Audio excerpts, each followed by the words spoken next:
আজি সমগ্ৰ শিৱসাগৰবাসী ৰাইজৰ হৈ মুখ্যমন্ত্ৰী হিমন্ত বিশ্ব শৰ্মা ডাঙৰীয়াক অন্তৰৰ পৰা ধন্যবাদ আৰু কৃতজ্ঞতা জ্ঞাপন কৰিছোঁ।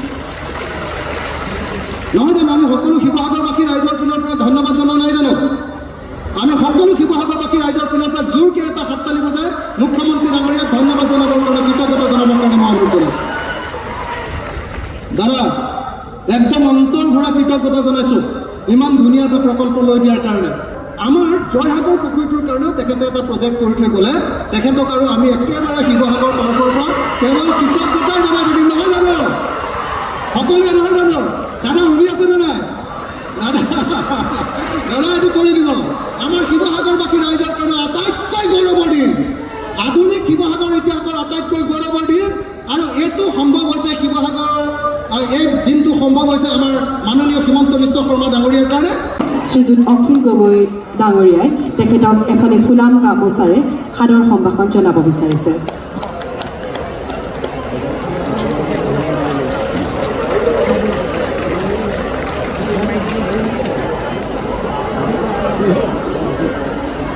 শিৱসাগৰ জিলাৰ সন্মানীয় বিধায়ক শ্ৰীযুত অখিল গগৈ ডাঙৰীয়াই আমাৰ মাননীয় মুখ্যমন্ত্ৰী মহোদয়ক সাদৰ সম্ভাষণ জনাইছে এখনি শৰাই আৰু ফুলাম গামোচাৰে।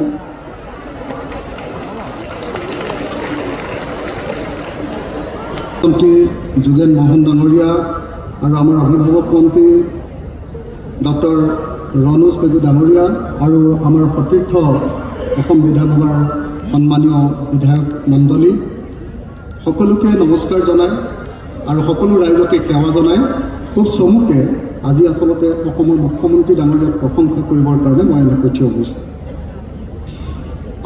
আমি সকলোৱে জানে যে এই ৰংঘৰ আমাৰ স্বৰ্গদেউসকলে ৰংঘৰৰ ওপৰত থিয় হৈ এই ৰূপহী পথাৰখনত ম'হ যুঁজ চায়।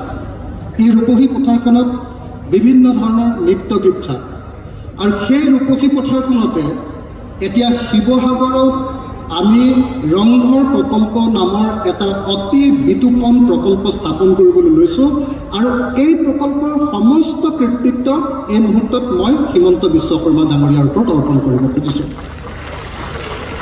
ডক্টৰ হিমন্ত বিশ্ব শৰ্মাই এই যি ৰংঘৰ প্ৰকল্পৰ কাৰণে যি আগ্ৰহ প্ৰকাশ কৰিছে, ৰংঘৰ প্ৰকল্পৰ কাৰণে 118 কোটি টকাৰ চেংচন কৰি দিছে আৰু লগতে 118 কোটি টকাৰ লগতে প্ৰায় 31 কোটি টকাৰ আমাৰ লেণ্ড কম্পেনচেশ্যনৰ কাৰণে লেণ্ড একুইজিশ্যনৰ কাৰণে প্ৰদান কৰিছে। তাৰ ফলত আমি এনেকৈ এটা খুব সুন্দৰ প্ৰকল্প ইয়াতে আৰম্ভ কৰিবৰ কাৰণে সক্ষম হৈছোঁ। তাৰ সেই সপোনৰ আৰম্ভণি আজি হৈছে। আপোনালোকে সকলোৱে জানে যে আমাৰ শিৱসাগৰখন সাংঘাতিক ধৰণে অনুন্নত এখন ঠাই। এইফালে হয়তো যোৰহাটলৈকে কিছু উন্নয়ন হৈছে আৰু আমাৰ পাৰ হৈ গৈ ডিব্ৰুগড়তো কিছু উন্নয়ন হৈছে, কিন্তু আমাৰ শিৱসাগৰখনত সঁচাকৈ উন্নয়নে একেবাৰে ভালকৈ স্পৰ্শ কৰিব পৰা নাই। স্বাধীনতাৰ পাছত চাগে শিৱসাগৰৰ কাৰণে আটাইতকৈ ডাঙৰ যিটো প্ৰকল্প গ্ৰহণ কৰা হৈছে সেইটো হ'ল আজি এই আধাৰশিলা স্থাপন কৰা এই ৰংঘৰ প্ৰকল্পটো। আৰু এই প্ৰকল্পটো সন্মানীয় মুখ্যমন্ত্ৰী ডাঙৰীয়াই এই প্ৰকল্পটো অনুমোদন দিছে। গতিকে নিশ্চিতভাৱে এই সমষ্টিৰ বিধায়ক হিচাপে মই আজি সমগ্ৰ শিৱসাগৰবাসী ৰাইজৰ হৈ মুখ্যমন্ত্ৰী হিমন্ত বিশ্ব শৰ্মা ডাঙৰীয়াক অন্তৰৰ পৰা ধন্যবাদ আৰু কৃতজ্ঞতা জ্ঞাপন কৰিছোঁ। নহয় জানো আমি সকলো শিৱসাগৰবাসী ৰাইজৰ পিনৰ পৰা ধন্যবাদ জনোৱা নাই জানো? আমি সকলো শিৱসাগৰবাসী ৰাইজৰ পিনৰ পৰা জোৰকৈ এটা হাততালি বজাই মুখ্যমন্ত্ৰী ডাঙৰীয়াক ধন্যবাদ জনাবৰ কাৰণে কৃতজ্ঞতা জনাবৰ কাৰণে মই অনুৰোধ জনাম। দাদা একদম অন্তৰ ভৰা কৃতজ্ঞতা জনাইছোঁ ইমান ধুনীয়া এটা প্ৰকল্প লৈ দিয়াৰ কাৰণে। আৰু মই আপোনালোকক আৰু এটা কথা ক'ব খুজিছোঁ, অকল ৰংঘৰ প্ৰকল্প নহয়, শিৱসাগৰক বিশ্ব ঐতিহ্য ক্ষেত্ৰ কৰিবৰ কাৰণে আমাৰ যি গৱেষণা চলি আছে, মই মুখ্যমন্ত্ৰী ডাঙৰীয়াৰ ওচৰলৈ যেতিয়া গৱেষণাৰ কাৰণে 1 কোটি টকা এটা বিচাৰি গৈছিলোঁ, মুখ্যমন্ত্ৰীয়ে এটা বাক্য খৰচ নকৰাকৈ লগে লগে 20 লাখ টকা এটা অনুমোদন দি কৈছিলে যে বাকী 80 লাখ টকাও তোমাক লগে লগে অনুমোদন দিয়া হ'ব।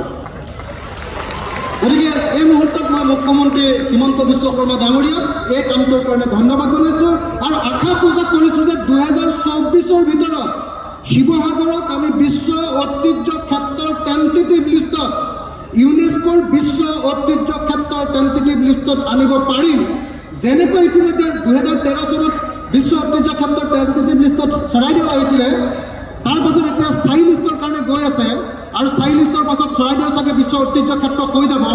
আমি আশা কৰিম মুখ্যমন্ত্ৰী হিমন্ত বিশ্ব শৰ্মাৰ দিনতে আমাৰ শিৱসাগৰখনো বিশ্ব ঐতিহ্য ক্ষেত্ৰৰূপে ঘোষিত হৈ যাব, হয়নে নহয়?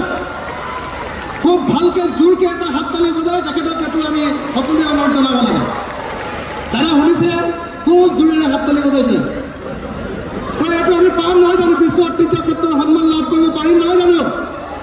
মই ভাবোঁ যে সন্মানীয় হিমন্ত বিশ্ব শৰ্মাৰ ডাঙৰীয়াৰ দিনতে আমি বিশ্ব ঐতিহ্য ক্ষেত্ৰৰ সন্মান লাভ কৰিব পাৰিম।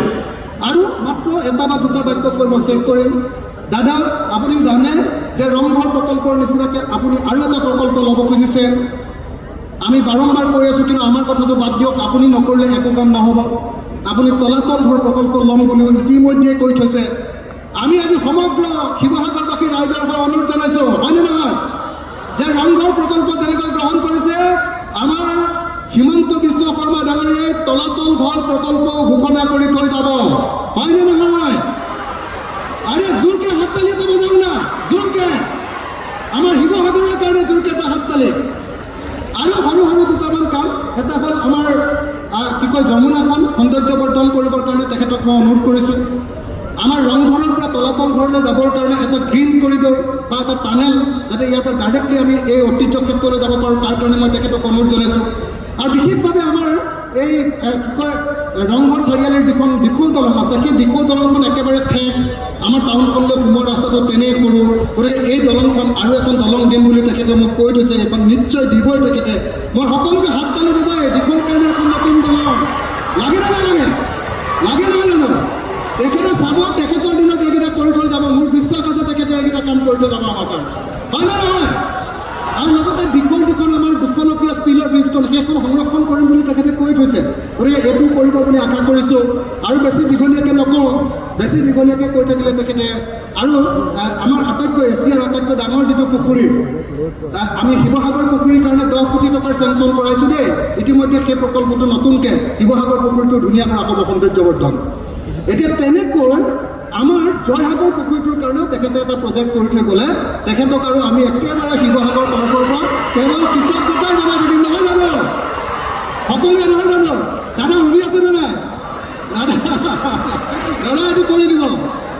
আমি সকলোৱে শেষত শিৱসাগৰবাসী ৰাইজৰ তৰফৰ পৰা আৰু খালি আমাৰ নিমাই যাবলৈ যোৱা বৰপাত্ৰ আলিটো, সেইটো মানে এই ৰেলৰ অভাৰব্ৰিজখন বা ৰেল গেট এখন লাগে, সেইটোও মই একেবাৰে শেষবাৰৰ কাৰণে অনুৰোধ জনালোঁ।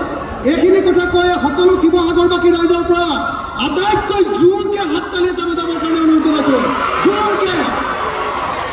আজিৰ দিনটো আমাৰ শিৱসাগৰবাসী ৰাইজৰ কাৰণে আটাইতকৈ গৌৰৱৰ দিন, আধুনিক শিৱসাগৰ ইতিহাসৰ আটাইতকৈ গৌৰৱৰ দিন। আৰু এইটো সম্ভৱ হৈছে শিৱসাগৰৰ, এই দিনটো সম্ভৱ হৈছে আমাৰ মাননীয় হিমন্ত বিশ্ব শৰ্মা ডাঙৰীয়াৰ কাৰণে।